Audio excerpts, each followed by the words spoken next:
8,000 জন প্রার্থীর মধ্যে 60% ছেলে, যদি 80% ছেলে এবং 90% মেয়ে পাস করে তবে ব্যর্থ অর্থাৎ ফেল করা প্রার্থীর সংখ্যা কত? কোশ্চেনে বলেছে 8,000 জনের মধ্যে 60% হচ্ছে ছেলে, তো 8,000 জনের 60% কত আমরা দেখব।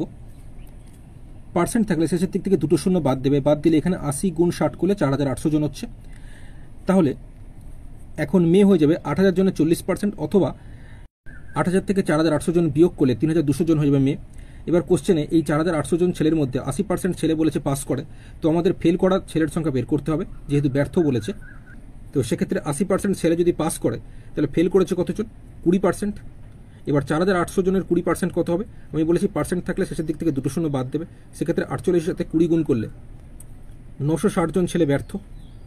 এবার মেয়েতে আসি, 3,200 জন মেয়ের মধ্যে 90% মেয়ে পাস করে, তাহলে পার্সেন্টের দিক দিয়ে 100 জনের মধ্যে 90 জন যদি পাস করে তাহলে ফেল করেছে বা ব্যর্থ কত?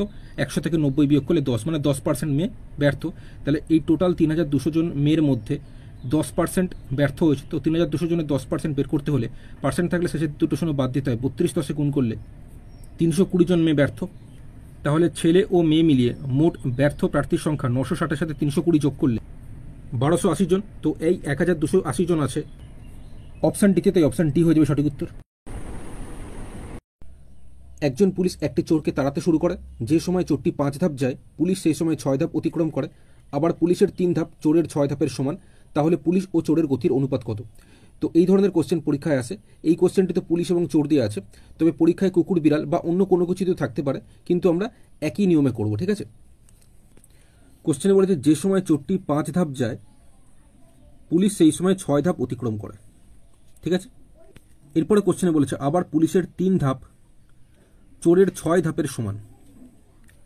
কোশ্চেনে বলেছে পুলিশ ও চোরের গতির অনুপাত কত? পুলিশের গতিবেগ বেশি হবে, চোরের গতিবেগ কম হবে। তো এখানে তোমরা কোনাকুনি এরকম গুণ করবে, 6 6 গুণ করলে কত? 36, আর এদিকে কোনাকুনি 3 5 গুণ করবে, 3 5 গুণ করলে কত? 15। এবার পুলিশ ও চোরের গতির অনুপাত বলেছে, তো কাটাকুটি করবে, 36 আর 15 আমি একেবারে 3 দিয়ে কাটছি, 3 দিয়ে যাবে, 3 12 36, 3 5 15। তাহলে পুলিশ ও চোরের গতির অনুপাত হচ্ছে 12:5। অপশনটি সঠিক উত্তর।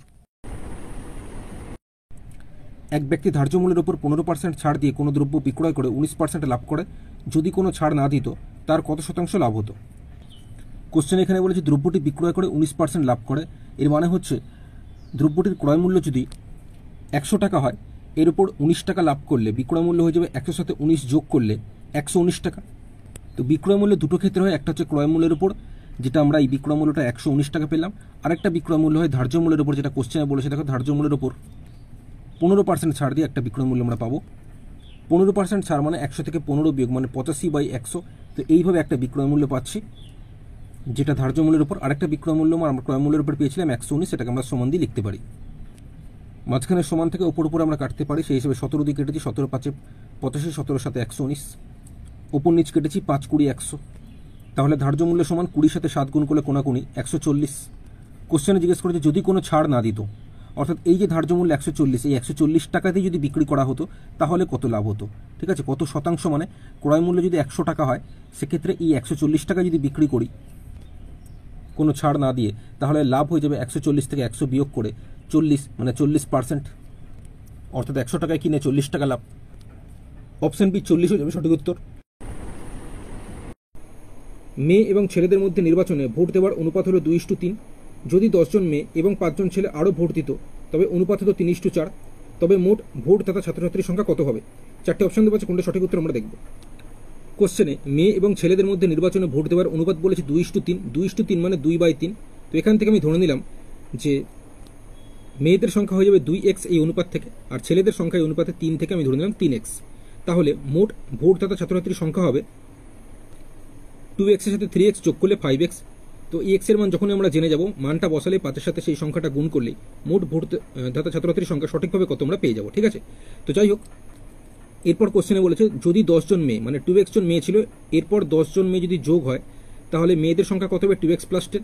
একইভাবে ছেলেদের সংখ্যাতে 3x ছিল, 5 জন ছেলে যদি আরও ভোট দেয় তাহলে ছেলেদের সংখ্যা হয়ে যাবে 3x + 5, এবং সেক্ষেত্রে তখন অনুপাতটা হয়ে যাবে 3:4, মানে হচ্ছে 3/4, ঠিক আছে। এবার কোনাকুনি গুণ করে আমরা x এর মানটা পেয়ে যাব, ঠিক আছে। তো কোনাকুনি যদি গুণ করি, তো প্রথমে 3 এর সাথে এদিকটা 3x + 5কে আমি গুণ করছি, তো 3 এর সাথে 3x গুণ করলে 9x যোগ 3-এর সাথে 5 গুণ করলে 3 5 15 সমান, এবার এদিকটা 4 দিয়ে 2x প্লাস 10কে আমি গুণ করব, তো 4 দুগুণে 8x প্লাস 4 10-এ গুণ করলে 40। এবার 9x থেকে 8x বিয়োগ হয়ে যাবে, তো 9x থেকে 8x বিয়োগ করলে 1x বা শুধু x আমরা লিখতে পারি সমান, এখানে 40 আছে প্লাস 15 এদিকে চলে গেলে মাইনাস হয়ে যাবে, তো সেক্ষেত্রে 40 থেকে 15 বিয়োগ করলে 25 হবে। তো কোশ্চেন আমাদের কি জিজ্ঞেস করেছিল, মোট ভোটদাতা ছাত্রছাত্রীর সংখ্যা কত, তো আমরা ধরেছিলাম 5x, তো এই 5x এর x এর মান আমরা এখন 25 জেনে গেছি, তো 25 যদি x এর জায়গায় বসিয়ে দিই, সেক্ষেত্রে 5-এর সাথে এই 25 গুণ করলে 25 5-এ গুণ করলে 125 হয়ে যাবে মোট ভোটদাতা ছাত্রছাত্রীর সংখ্যা। তো 125 হয়ে যাবে সঠিক উত্তর, যেটা অপশন সিতে রয়েছে, অপশন সি হয়ে যাবে সঠিক উত্তর। একটি ডেটল ও জলের মিশ্রণে 80% জল আছে, 60 লিটার এই মিশ্রণে কতটা ডেটল মেশালে সেই মিশ্রণে 75% জল থাকবে। কোশ্চেনে বলেছে ডেটল ও জলের মিশ্রণে 80% জল আছে, এর মানে হচ্ছে 100-এর মধ্যে 80 যদি জল হয় তাহলে ডেটল হয়ে যাবে 100 থেকে 80 বিয়োগ করলে 20 হয়ে যাবে ডেটল। এবার এটা যদি অনুপাতে আমরা বের করতে চাই তাহলে কাটাকুটি করব, আমি একেবারে 20 দিয়ে কেটেছি, 20 1 20, 20 4 80, মানে ডেটল ও জলের অনুপাত হয়ে যাচ্ছে 1:4। তাহলে অনুপাতের দিক দিয়ে ডেটল ও জলের মোট অনুপাত কত, 1-এর সাথে 4 যোগ করলে 5, যেটা সঠিকভাবে বলেছে ডেটল ও জলের মিলিয়ে টোটাল হচ্ছে 60 লিটার। তোমরা এই জায়গাটা এক্স ধরেও করতে পারো, মানে ডেটল অনুপাতের দিক দিয়ে তো 1 আছে, তো 1x বা শুধু এক্স ধরে নাও, আর জল ধরে নাও 4x লিটার আছে, ঠিক আছে। তাহলে টোটাল মিলিয়ে হচ্ছে এক্সের সাথে 4x যোগ করলে 5x লিটার হচ্ছে, যেটা কোশ্চেনে সঠিকভাবে বলেছে ডেটল ও জল মিলিয়ে 60 লিটার আছে, তাই সমান দিয়ে 60 আমরা লিখতে পারি। এরপর এই 5 দিয়ে যদি 60কে কাটি তাহলে কত হয় 12, যেহেতু 5 12 60, তাহলে ডেটল আমরা অনুপাত থেকে 1x ধরেছিলাম, সেই x এর মান আমরা জেনে গেছি কত 12, এর মানে ডেটল আছে 12 লিটার, আর জল এখানে 4x ধরেছিলাম, 4x লিটার ধরেছিলাম, তো 4x এর x এর মান আমরা জেনে গেছি 12, এখানে যদি 12 বসিয়ে দিই 4 গুণ 12 করলে 48 লিটার হয়ে যাচ্ছে জল, তাই তো। তাহলে আমরা বুঝতে পারলাম 60 লিটার এই ডেটল ও জলের মিশ্রণের মধ্যে ডেটল আছে 12 লিটার এবং জল আছে 48 লিটার। তোমরা এই দুটো যোগ করে দেখো 60 লিটার হচ্ছে, 12 লিটারের সঙ্গে 48 লিটার যোগ করো 60 লিটার হচ্ছে।